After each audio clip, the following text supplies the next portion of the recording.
5 tips to make better pasta dough at home. First, 00 flour. It makes the best pasta, but honestly, all-purpose totally works too. Any ball of pasta dough is better than 0. Got wood? Traditional wood countertops would naturally absorb water to help throttle down any excess moisture in the dough. If you don't have wooden counters, start with half the flour and gradually add the rest to the bowl or kitchen robot. If you have one, adapt. I live in California where it's drier than my sense of humor. So sometimes I have to reduce the recipe's flour by almost 20% until the dough doesn't stick. 2, codependency. Pasta dough needs you to knead it. So knead as much as you can, then rest. No, rest. I am a Kenda warrior! Hey! You're fucking up my landscape! I'm trying. What? I didn't think Eggman survived! Bitch! I ain't shaped like a damn egg! This is from being a strawberry furry! Do I look like I need your power? Oh, fuck! I'm turning you and your furry friends into hedgehog kebab! I am a Kenda warrior! Of course. Okay. We're gonna start that, and then we're gonna go back to YouTube. Hey! You're fucking up my landscape! I'm trying. Why is Taiwan's military spending so low, and how does it manage its defense? Taiwan is a country that needs to be on constant military alert due to the constant threat of an invasion from China. Despite this, its military spending usually hovers around 2% of its GDP, much lower than other nations. This is partially by necessity, but they manage to make it work. Part of the issue is that Taiwan is fairly isolated internationally due to China's aggressive diplomacy and its inability to gain a formal seat in the UN. That means many countries are hesitant to form a formal defense pact with Taiwan, with one big exception, the US. Taiwan's small landmass means it needs to be hyper-focused on the small area of the country with little interest in expanding over a larger area. Its defense spending is concentrated on fortifying its borders and little else. But most people in Taiwan also know that if China goes on for full conquest, the goal will be to simply hold out as long as possible and hope the US lives up to its commitments. Why is Taiwan's military spending so low, and how... What you might not realize is basically everything from down here all the way up to here is just fuel. Just stuff you could blow up and shoot out the back of the rocket to get the payload into space. The Saturn V is the rocket that got us to the moon and back, and it's still one of the most powerful rockets ever made. Liftoff. We have a liftoff. Liftoff on Apollo 11. While this is a really amazing tool for getting things into space, once you're there, it doesn't make sense to have to take this much fuel to get around. So we went to MIT to meet the folks at the Space Propulsion Laboratory who are using electric thrusters. And while it's already been used in satellites, they're finding new ways that could take us to the asteroid belt and maybe even beyond. It's kind of incredible to think that a thruster smaller than a postage stamp is going to be able to take these satellites even further than something as big as a Saturn V rocket. What you might not realize is basically... I mean, it's cheap fuel. You use a couple solar panels. Wild fact for you. The speed of commercial airliners has not increased since the 1960s. Fly me faster! They top out at around 950 kilometers per hour, which is fast, but it's probably not going to get any faster. See, the shape of a wing is called an airfoil. It's kind of like a teardrop. And that shape means the air flowing over the top of the wing is going faster than the air going under the wing. And you need it to be that shape for the plane to work. The problem is, when you reach 80% of the speed of sound, the air going over the top of the wing starts to break the sound barrier. That creates shock waves, they create drag, and that slows the plane down. Now, you can overcome that drag, but that uses so much fuel that flights would get wildly more expensive. So today, planes fly at a speed that minimizes that drag, which is why we're going the same speed as we were 60 years ago. Okay, I think we're gonna throw on our music here. Not yet, okay,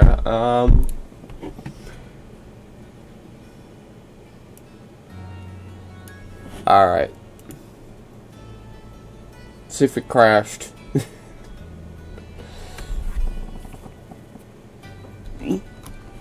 Oh, really? Right when I get in, I crash. Damn you.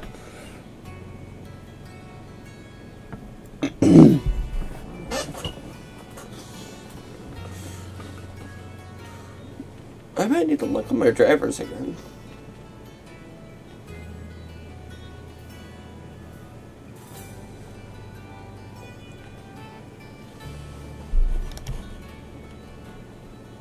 I guess back to YouTube. Wild fact for you. The speed of... Be thrilled if you checked out my first movie, Fresh Hell. He says it's a lead. Take a tip from that sign back there. A big coup! Who's the wiener dog now, Brian? I told her not to give me no lip. And of course she does the opposite. I got tired of delivering babies and became a door-to-door salesbird. Ooh, are we live? Oh, the camera always makes me look so puffy. Take a tip from that sign back there. A big... Is it possible to steal a fighter jet? Yes, but not how one would steal a car. It is almost impossible to walk into an airfield and have a jet sit there ready for takeoff with keys in ignition. But there is a way. During the Cold War in 1976, both the USSR and US were developing secret weapons, each curious about what the other was working on. US was desperate for any information about new MiG-25 Foxbat. MiG-25 was such a big mystery that only a couple of spy satellites photos were ever taken. Lieutenant Victor Belenko, unhappy soon-to-be divorced USSR pilot, out of spite due to his living conditions, decided to search for a better life in another country. To fund this life, he decided to steal the MiG-25 top-notch classified technology. On the next training mission, 600 miles from Japan, Victor followed the flight plan at first, but as soon as he could, he broke formation, descended rapidly, and was flying just 100 feet over the sea to avoid detection. With only 30 seconds of fuel, he landed at a civilian airport. Belenko received political asylum in exchange for the jet. Please follow and... Is it possible to steal a fighter jet? Yes, but not how one would steal... Interesting.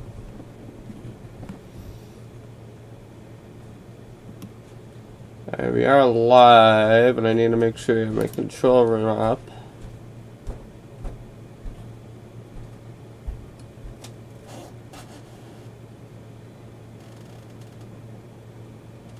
Did it really not show any of that? Hey, Adam? What? So tomorrow is your Brick Fest, right? Yeah.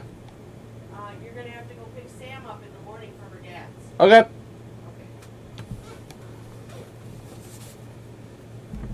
I got you the VIP tickets again. What? I got you the VIP I saw that. And I also got an email today that I forwarded to you.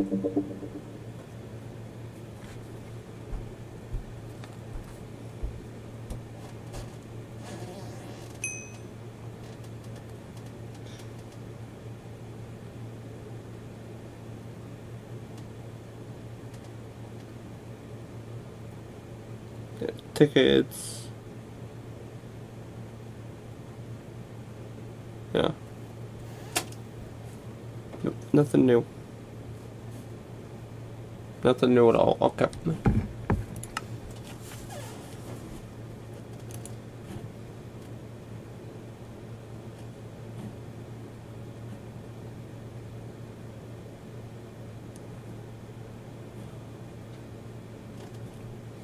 I would get some people, That'd be great, that'd be great. What the fuck is my shit? Join it, yay.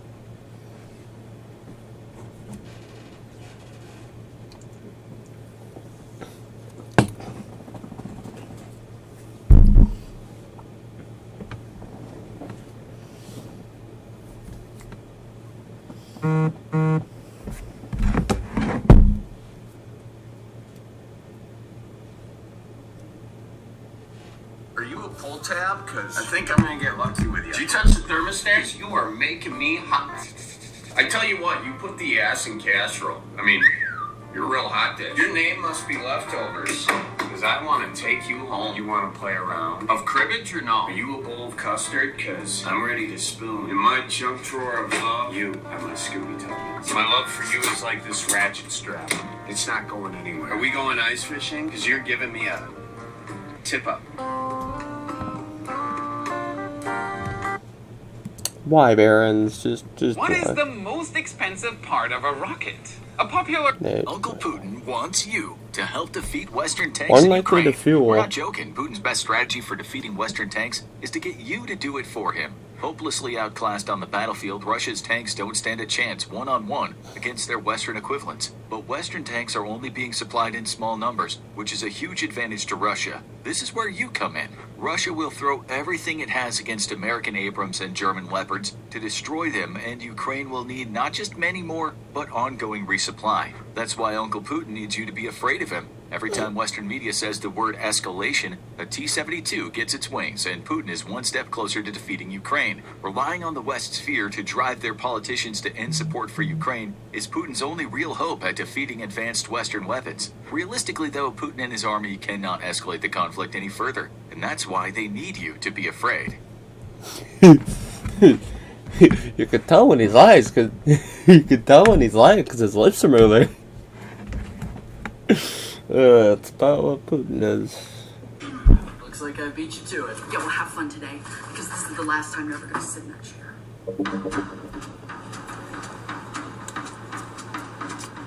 Go! What's wrong? Oh, nice guys finished last.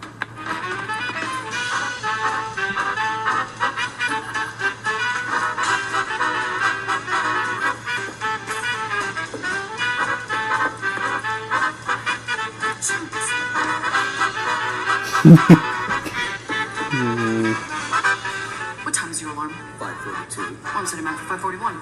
Siri, set alarm for 5:40. Siri, set mine 2 minutes ahead. Siri, disable Grace's phone. You can't do... Siri, self-destruct. Be nice. Siri self-destruct. Oh, come on. Seriously? Okay, it's absolutely my drivers again. What the hell? I just updated those. Okay.